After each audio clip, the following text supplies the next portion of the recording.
invincible.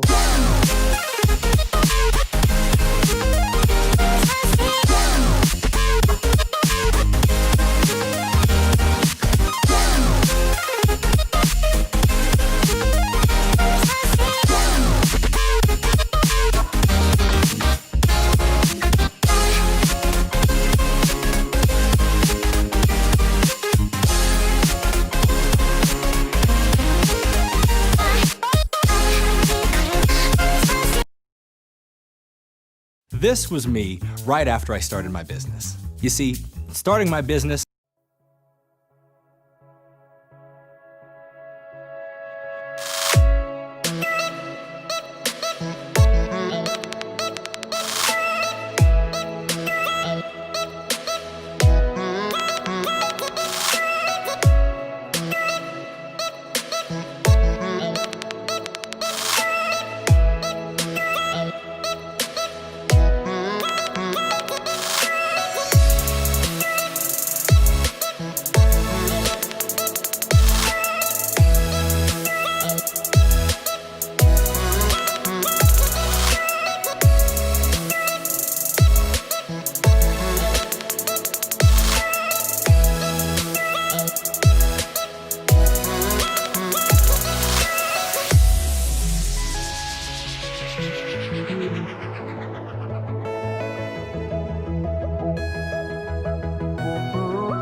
Good afternoon, everyone, and welcome to the IRCC webinar, where we will be discussing latest changes to travel restrictions, exemptions, and online processing with regard to the COVID-19 pandemic.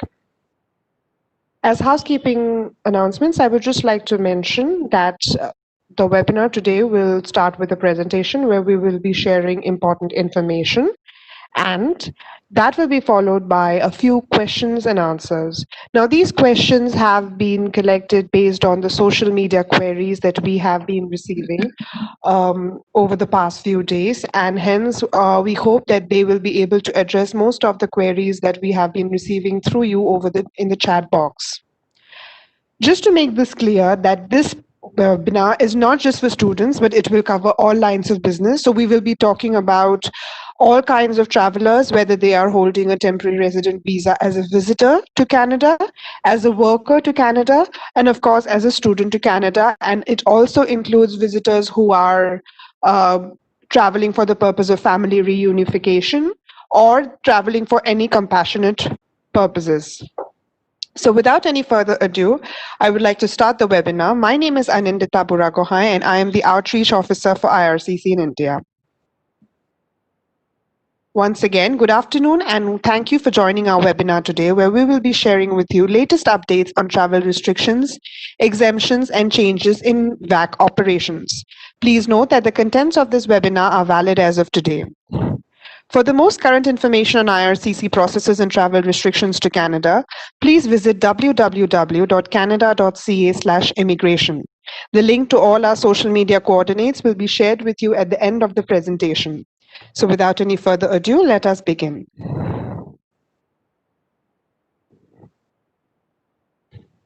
To protect Canadians from the outbreak of COVID-19, the Government of Canada implemented travel restrictions that limit travel to Canada. Until further notice, most foreign nationals cannot travel to Canada, even if they have a valid visitor visa or electronic travel authorization. These restrictions stop non-essential or non-discretionary travel to Canada. The program today will review what IRCC considers to be essential travel, and therefore these travelers may be exempt from the travel restrictions.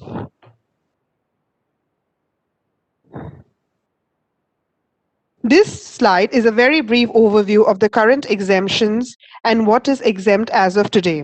We strongly encourage you to receive a full explanation of all of our travel exemptions by going to our website. We even have a helpful robot named Quaid that can assist you in getting to the correct spot by typing in your questions. Please remember that the airline you use to travel to Canada and port of entry office always have the last say in whether you will be allowed to board or enter Canada. We can only provide you with guidance based on the information that you provide to Immigration, Refugees and Citizenship Canada, more commonly known as IRCC.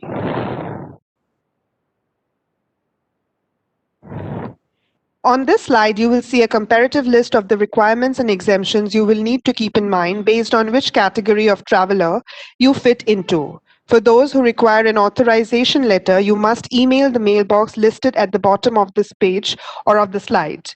You must provide information regarding if your visa is in process or if you already have a visa. You will only need the authorization letter. These letters can only be provided by our unit in Canada, not the mission here not any of the missions here in India. It is important to know who is considered an immediate family member. According to these travel restrictions, immediate family members include your spouse or common law partner, your child who is under the age of 22, your parent or step-parent if over the age of 22, they are considered an extended family member, your guardian or your tutor, your spouse's dependent child, your spouse's parent or step-parent, a dependent child of your dependent child. Status of family member in Canada is very important, and documentation regarding the status of your family member in Canada should be provided to the airline and port of entry when entering Canada. Documents such as birth certificate or the last page of an Indian passport showing parentage, along with family in Canada status document like a permanent resident card or citizenship certificate or a Canadian passport, is important to have available. Canadian citizens and permanent residents. Immediate family members are eligible to travel to Canada. This is considered essential travel, and no authorization letter is required if the travel is over 15 days.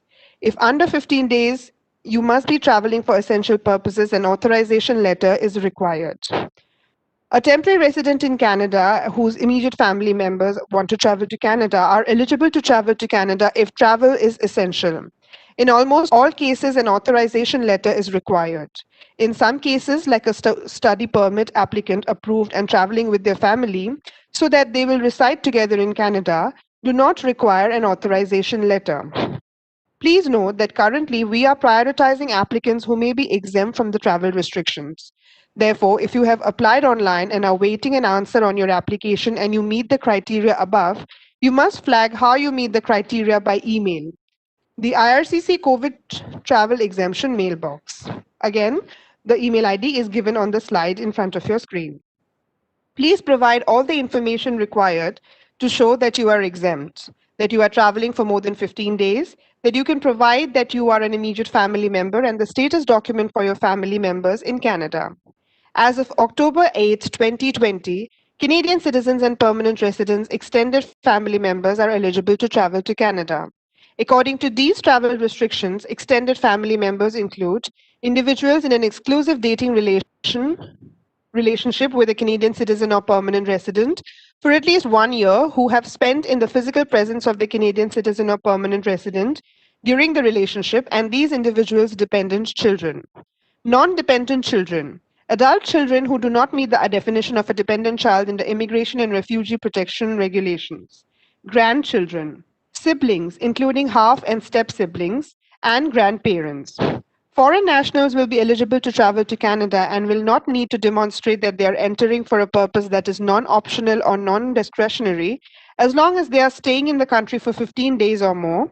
Provide IRCC with the required documentation, including a completed and signed statutory declaration, to show that they meet the definition of an extended family member of a Canadian citizen or Canadian permanent resident, meet the existing eligibility and admissibility requirements to enter the country, and are traveling to Canada with a valid passport and travel document, which could be a visa or an electronic travel authorization if needed.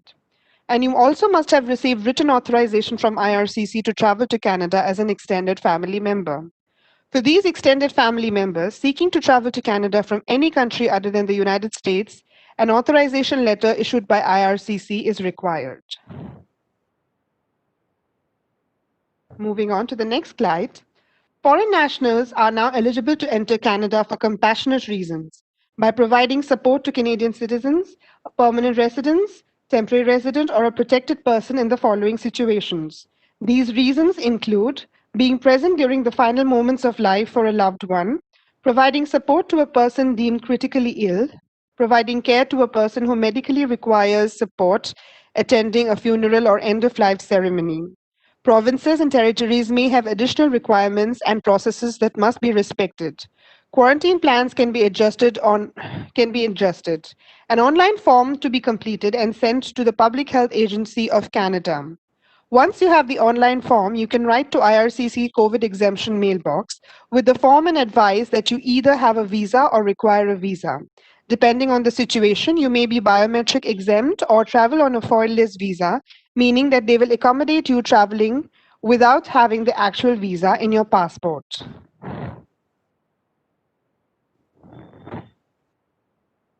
For workers, the key factor is that the worker either lived in Canada before the pandemic and needs to return and have a valid visa. Evidence that they lived in Canada would be duration of their work permit and stamps in their passport showing that they had entered Canada in the past. The other key component is if a worker has a valid visa and has a job offer and is able to work after they quarantine in Canada. Before they make any travel arrangements, if the foreign national has submitted a work permit application and has received a letter of introduction, the foreign national should confirm with their prospective employer that the work location or organization is not subject to mandatory closure of non-essential businesses. If the business is closed, workers should not proceed to Canada at this time.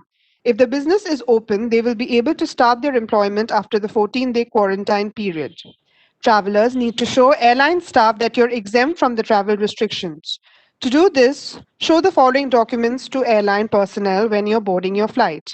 Passport or travel document, proof that you're exempt from travel restrictions, such as emergency service providers, a letter of invitation from a relevant organization in Canada, government or non-government organization, healthcare students, a letter of invitation from a relevant teaching institution, marine crew joining vessels, a joining letter from shipping agents, after-sales service, not including installation, after-sales service contracts, family members of workers, Foreign nationals who are accompanying family members of work permit holders where the spouse has a letter of introduction for an open work permit or meet another exemption from travel restrictions. The decision of the border services will be context specific. In a situation where immediate family members are ordinarily residents of Canada, a border services officer may allow entry as travel would not be optional.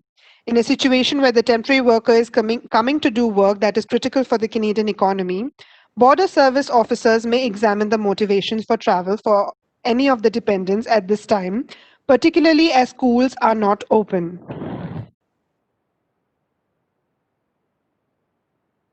Learning institutions whose COVID-19 readiness plans have been approved by their provincial or territorial government will soon be able to welcome more international students back to their schools. Amended travel restrictions have taken effect on October 20th, 2020, allowing international students to enter Canada if their designated learning institution or DLI has an approved COVID-19 readiness plan in place. With primary responsibility for education and healthcare, provincial and territorial governments assess COVID-19 readiness plans that schools are putting in place. As part of their plans, DLIs are expected to provide specifics to their provincial or territorial government on how they will provide information to international students on health and travel requirements before they arrive in Canada, how they will help students with their quarantine plans and provide guidance or assistance in acquiring the necessities of life, such as food and medication, during their quarantine. Readiness plans also need to establish protocols for the health of students in the event where there are suspected or confirmed COVID-19 cases at the school. The Government of Canada works closely with provinces and territories on the attraction and hosting of international students in Canada and other issues related to international education. Provincial and territorial partners indicated that they would like to see a process that allows international students to begin traveling to Canada again, as long as it is done safely and respects health requirements. Taking a cautious approach, the federal, provincial, and territorial governments have worked together in developing that process. The list of DLIs with an approved COVID-19 readiness plan in place has been posted on IRCC's webpage for international students affected by COVID-19 restrictions and is updated regularly as provinces and territories identify additional schools.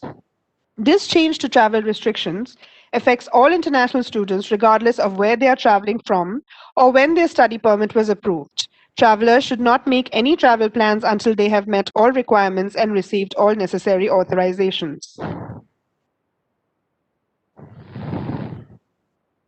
All permanent residents with a valid permanent resident card may enter Canada.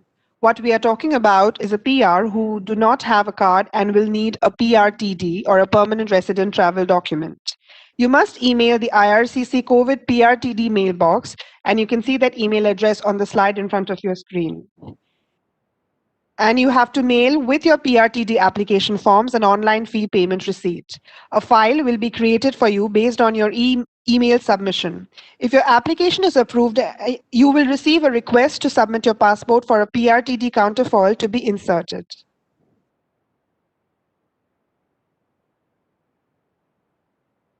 Next, we move on to confirmation of permanent resident card holders.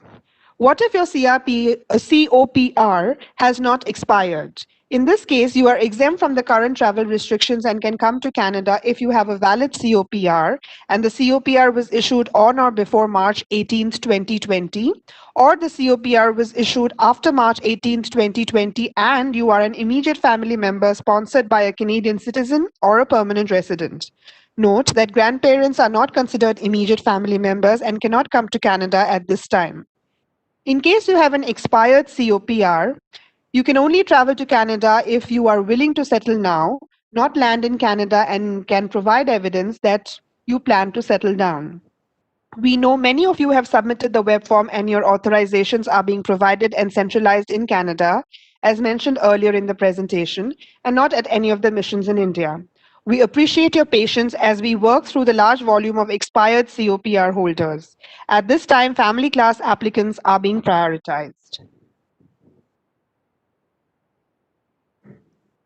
Let's look at what processing changes have been introduced as a result of the COVID-19 pandemic. Until 31st January 2021, we will only be accepting applications online. This means you can apply for any type of visa online, whether it is a student, a worker, or a visitor visa. However, priority will be given to those applicants who meet the travel restrictions. We are unable to provide specific processing timelines and cannot offer a response to any questions on the turnaround for processing of applications at this time. We will contact applicants once there is an update regarding their application. We encourage applicants to continue to watch our website for updates as well as follow us on social media. On the IRCC website, we normally publish processing times for each of our missions for all of our lines of business. Note that these processing times are no longer accurate, as there are processing delays due to reduced staff at the mission. And again, we are prioritizing applicants that meet the travel exemptions. As you are likely aware, we have started a phased approach to providing services at the VAC. After being closed for an extended period of time due to the pandemic, a lot has changed, and we take the health and welfare of our clients and staff very seriously. Therefore, we ask that you please be cautious and not crowd outside the VACs and come to your biometric appointments alone.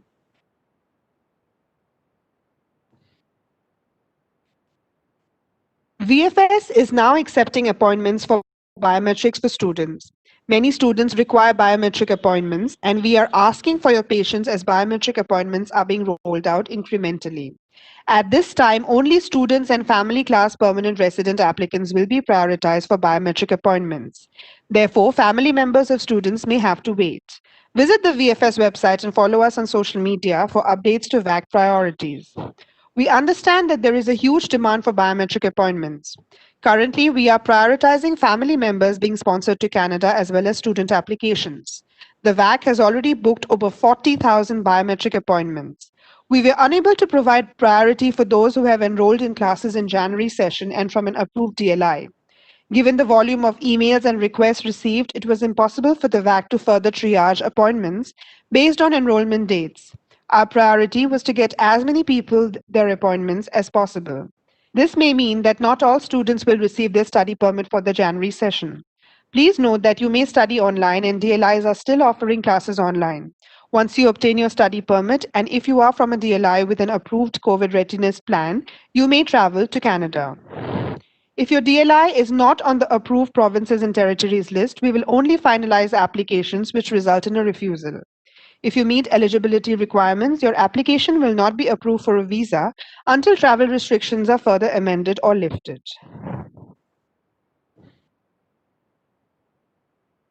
We want to inform you of various fraud activities and misinformation related to immigration applications.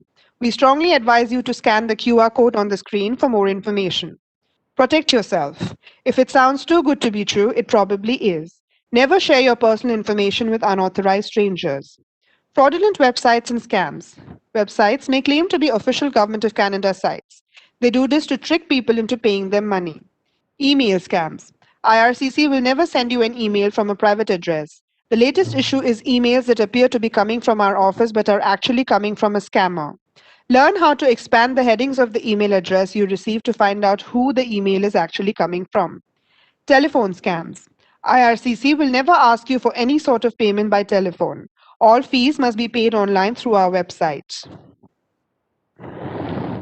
Unauthorized agents. You do not have to use a consultant to submit an application. If you choose to use one, ensure that your representative is legally authorized to represent you at canada.ca/immigration-representative. Examples of authorized agents include members of law societies in Canada, members of the Chambre des Notaires in Quebec, and members of ICCRC, a regulatory body for immigration consultants in Canada. An authorized representative can provide you with valuable tips to avoid paying too much money for an immigration service, as well as what you can expect. Any paid representative must be authorized. When you use an authorized representative and if they provide you with incorrect information, you have recourse for it to be investigated through the ICCRC. If you use an unauthorized representative and they defraud you, you have no recourse. Unpaid representatives could be family members and or a trusted friend. These must be declared on your application form. Requirements for entering Canada by air.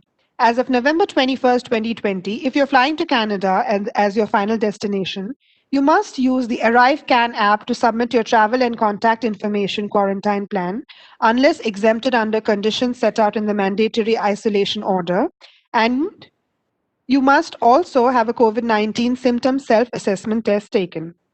You must use ArriveCAN before you board your flight to Canada. If you're using the ArriveCAN app, your window to submit information opens 90 days before your flight. If you submit your information by signing into ArriveCAN online, your window opens 14 days before your flight. Once you submit your information through ArriveCAN, a receipt will be displayed to be ready to show the receipt to a Canadian Border Services officer. You can show your receipt from the app as a screenshot or a printout. For more information, here are the many ways to contact with us and to find information. We have the IRCC website, the High Commission website, and also our social media channels such as Facebook and Twitter. If you need to contact us, please only use the web form. If you are attaching additional information to your application, we will create space in your online application if you send us a request via the web form, and then you will be able to upload the document yourself within 5 business days. You can do this by linking your application. Just search the IRCC secure web link.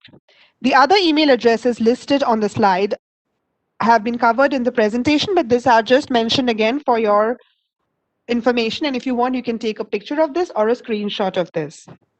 Please only send a message to the IRCC COVID travel exemption mailbox if you meet the travel exemptions and require an authorization letter or need to request your visa to be processed because you meet the travel exemptions. We would appreciate your feedback on this presentation.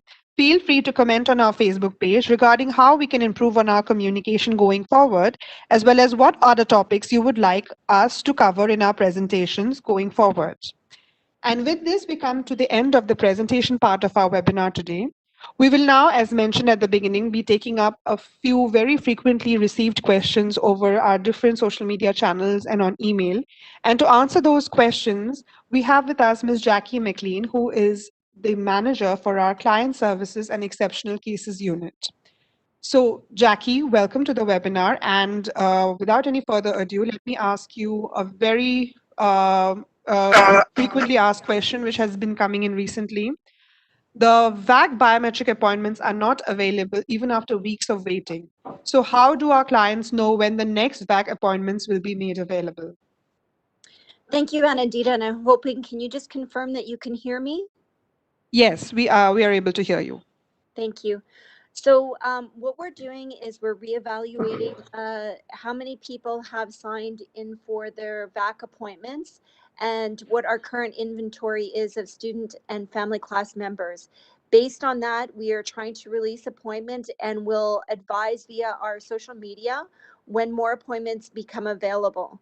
For right now, what we're doing is we're increasing the hours of operation and appointment slots, and we've begun enrolling in the VACs where the appointment are completely full, which is primarily in the north.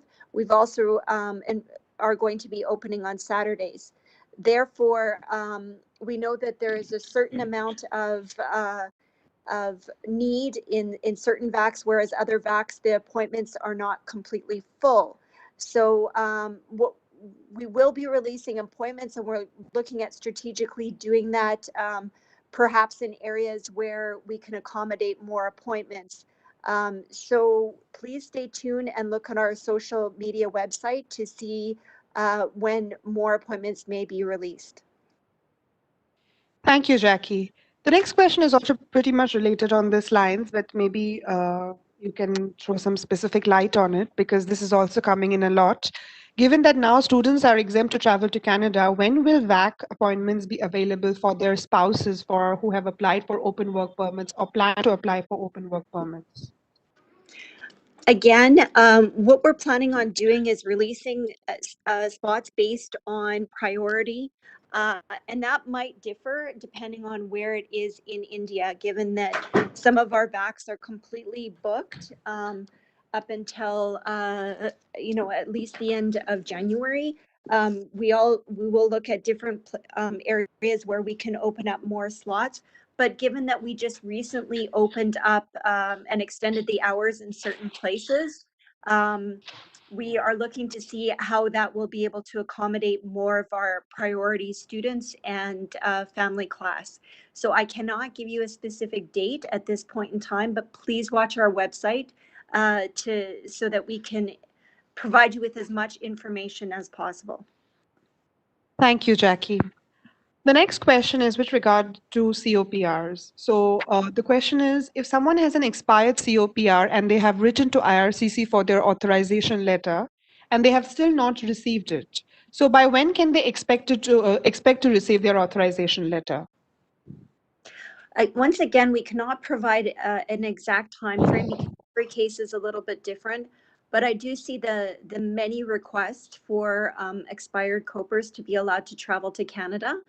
And that is being centralized in our office in Canada. And they're pulling lists based on first priority is family class. And then after that, they're looking to make sure that the documents have not expired.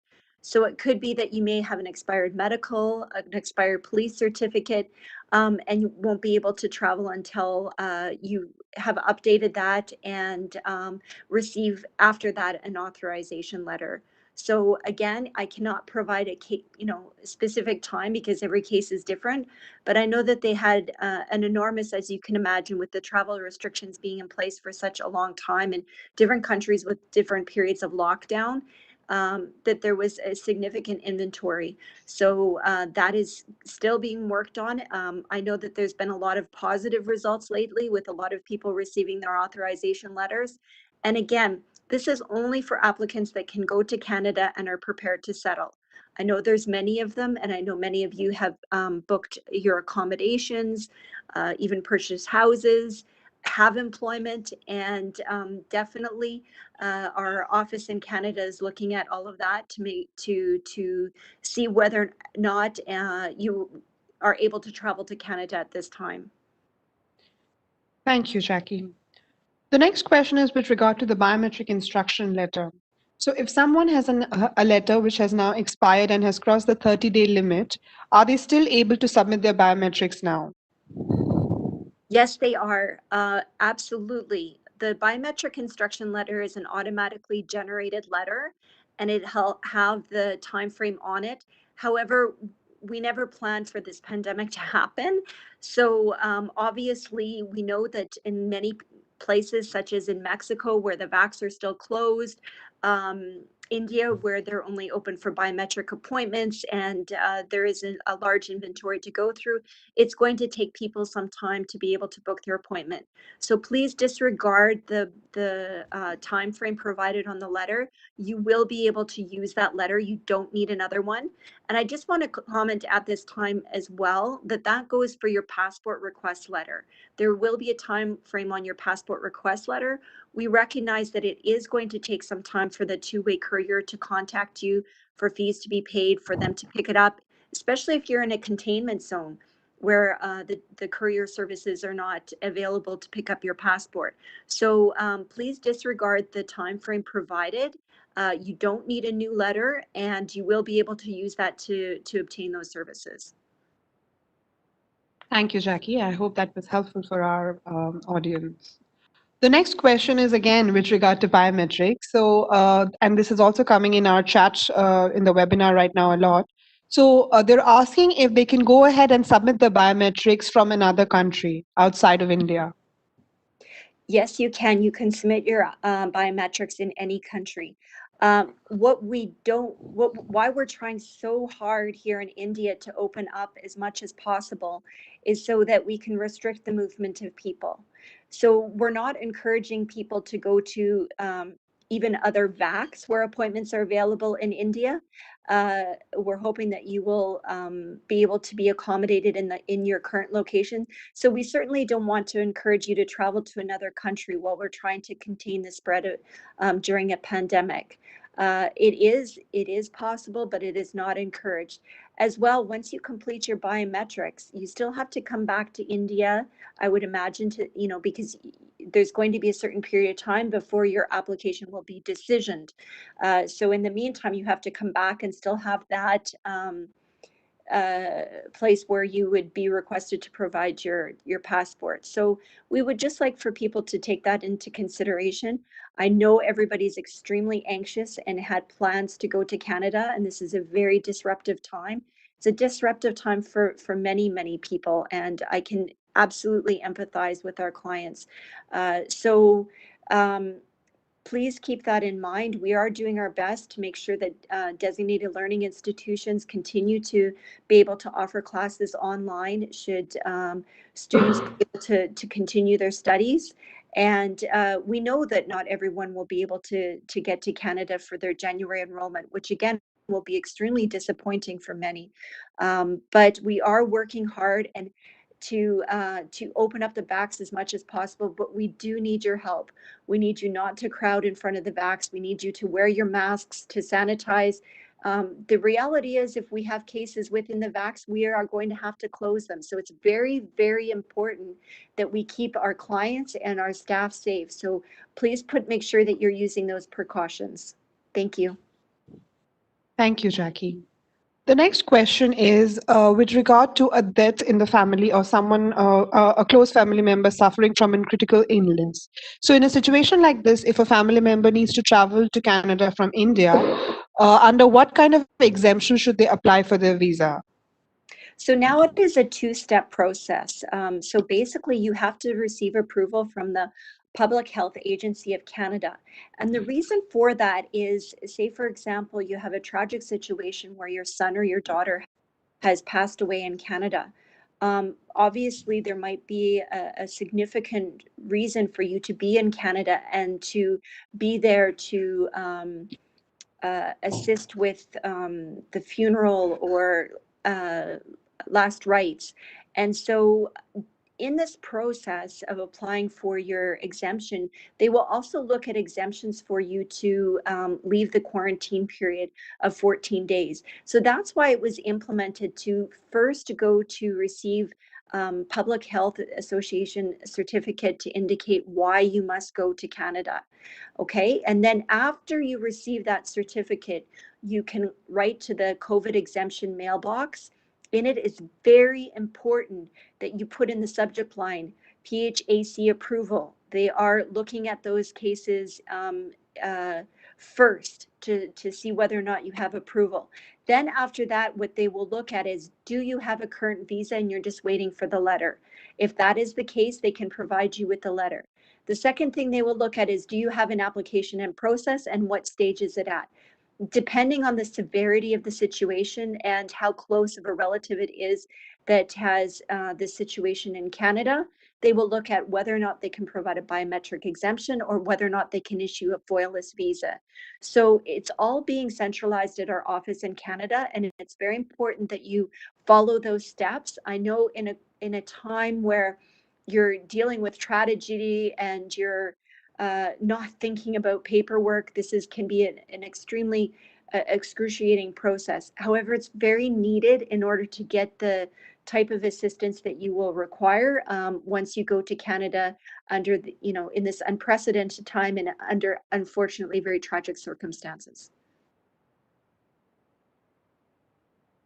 Thank you, Jackie. And we're nearly at the end of our time, but we'll take this one last question because I think this applies to a lot of applicants.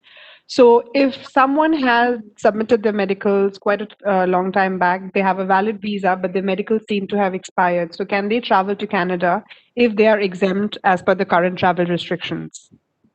You can travel to Canada if you have a valid visa. However, if your medical has expired, what we strongly recommend that you do is you redo your medical. The first and foremost is for your own safety. If you have something like tuberculosis or another communicable disease, it's very important in countries where that is that you undergo a medical regularly. So we would strongly suggest that you book an appointment with your panel physician and indicate that you want an upfront medical exam. What you should do after that, because the information is sent to us via our online system, is do print off the fact that you've completed that medical and show it to the Canada Border Services Agency when you enter Canada. So even if it is not linked to your current application, what would happen at the port of entry is they would then only be able to restrict your visit under the terms that you have to undergo a medical examination within 6 months of entry into Canada. So if you want to make sure that your study permit or your work permit is valid for the full duration of time, make sure that you have your valid medical, or at least completed your medical if it has expired before traveling to Canada. Thank you so very much for answering these questions, Jackie. And that brings us to the end of our webinar. So I would leave it to you, Jackie, to close this up and share any other additional information to our audience if you want to. Thank you, Anandita. What I would like to say is we are trying to provide as much information as possible to clients. And I know that there has been a huge need within the student population, but we also want to provide other webinars to, because we recognize that a lot of things have changed over the last 9 months. And so if you have constructive feedback, if you have issues that you would like handled, please do write to us on social media and indicate what type of information you are looking for, whether or not that's a webinar on work permits, express entry, more information on student permits. I know a lot of people are going to say, just process our applications. I understand that. A lot of the processing we had to relocate to Canada. So we really feel that with our limited staff here at the mission, what we can offer to people is to provide them with information on what is happening so that it fills that void for them when they're thinking of going to Canada, when they have an application in process, so that you're aware of what is happening. So please feel free to comment on our social media or write to us on social media and provide us with that constructive feedback. Thank you. Thank you so much. And thank you everyone for joining us in our webinar today. I can still see people typing in their questions in the chat box, and we have addressed quite a lot of the questions because quite a lot of the questions seem to be with regard to biometric submissions and expired COPRs.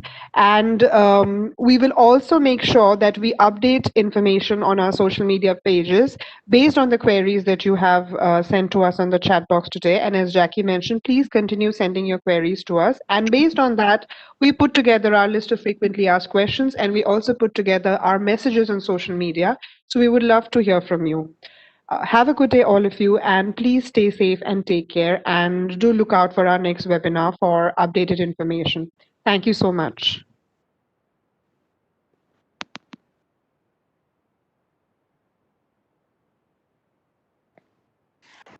Extra classes लगेंगी। Okay, check करते हैं।